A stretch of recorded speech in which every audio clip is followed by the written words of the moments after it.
बिस्मिल्लाहिर्रहमानिर्रहीम अस्सलामुअलैकुम। आज हम बना रहे हैं हुंज़ाई चिकन कबाब। बहुत ही मज़ेदार, अंदर से जूसी, बाहर से क्रिस्पी, मिनटों में तैयार हो जाते हैं।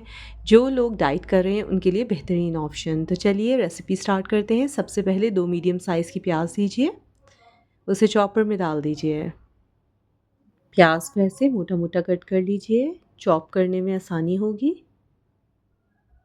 बारीक कट करने की ज़रूरत नहीं है। इसमें मैं हरी मिर्ची ऐड कर रही हूँ 7 टू 8। अगर आपको तेज़ मिर्ची खानी है तो आप 10 से 11 हरी मिर्ची भी ऐड कर सकते हैं। हरा धनिया और पुदीना आधी आधी गट्टी ऐड कर रही हूँ, इनको भी मैंने मोटा मोटा कट कर लिया है। हुंज़ाई कबाब में नेचुरल फ्लेवर्स हरा धनिया, पुदीना, हरी मिर्चों का टेस्ट होता है, लाल मिर्चों का टेस्ट नहीं होता। इन्हीं हरे मसाले से इसके अंदर एक अच्छी सी खुशबू आती है। बाकी काली मिर्चें, ज़ीरा पाउडर, इसका होता है टेस्ट। अच्छा, अब हम लहसुन और अदरक ले रहे हैं। अदरक हमने 1 खाने का चम्मच, लहसुन 1 एंड हाफ़ टेबल स्पून, और इसको अच्छा सा चॉप कर लिया। चॉप करने के बाद अब मैं इसमें चिकन ऐड करूँगी। चिकन मैंने 600 ग्राम्स ली है। हुंज़ाई के लोग ज़्यादातर बीफ और मटन का इस्तेमाल करते हैं।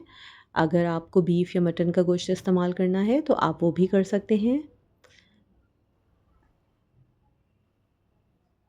ठीक है, अब इसको अच्छी तरह से हम चॉप कर लेंगे हरे मसाले के साथ।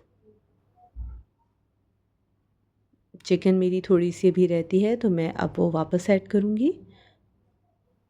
और कुछ प्याज और अदरक वग़ैरह मेरी अभी प्रॉपर्ली ग्राइंड नहीं हुई थी तो वो मैं इसके साथ ऐड कर दूँगी,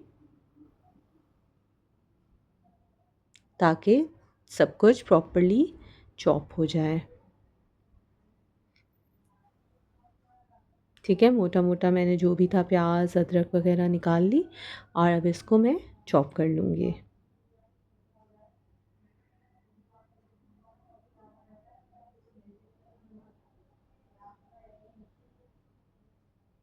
बारीक चॉप करने के बाद इसे एक बर्तन में निकाल लीजिए।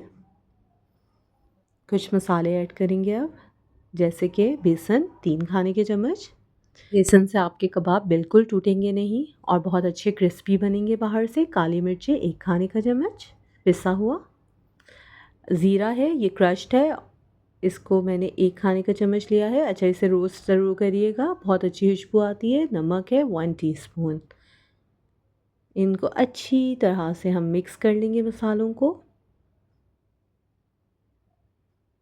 अब हम इसमें अंडा एक डाल रहे हैं फेंट के अच्छी तरह से। बस हमारे यही इसमें बहुत मिनिमम मसाले डलते हैं। असली टेस्ट जो होता है वो हरा धनिया, पुदीना, गोश्त का अपना जायका, काली मिर्चें, ज़ीरा, इन सब की खुशबू होती है इसमें। मैंने रात को ओवरनाइट मैरिनेट कर दिया था।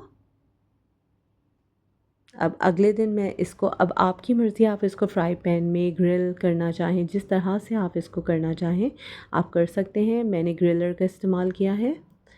देने के लिए वही प्लास्टिक का आपने कोई भी शीट ली और उसके ऊपर इस तरह से एक स्कूप डाला। अगर आपको बड़े कबाब बनाने हैं तो थोड़ा भर के डाल दीजिए और इस तरह से प्लास्टिक को आपने पुश किया और आपके कबाब की शेप आ जाती है। बहुत आसान तरीका है, इससे ज़्यादा गंद भी नहीं होता, आपके कबाब भी नहीं टूटते, ये बहुत अच्छे तरीके से बन जाता है। ये मेरा अपना कोई ख़ास तरीका नहीं है, नेट पर बहुत से लोगों ने इस तरह से रेसिपीज़ डाली हुई हैं, तो मुझे ये तरीका पसंद आया था। जब भी किसी की कोई अच्छी चीज़ लगे तो उसको ज़रूर ट्राई करना चाहिए। तो ये देखिए, मैं दूसरी तरह फिर से करके बता रही हूँ दूसरे कबाब का। बस ये बहुत ईज़ी है। इसको बस इस तरह से किया, जितना आपको लंबा करना है आप उतना इसको पुश कर सकते हैं और बस इसको डायरेक्ट उठाया और पैन में डाल दिया। ये लीजिए, हमारे मज़ेदार हुंज़ाई कबाब तैयार हैं। अच्छी सी सैलड के साथ गार्निश कीजिएगा। लीमू का इस्तेमाल ज़रूर कीजिएगा। उम्मीद है आपको रेसिपी पसंद आई होगी। इंशाल्लाह अगली रेसिपी में मिलते हैं। तब तक अपना बहुत ख़्याल रखिएगा। अल्लाह हाफ़िज़।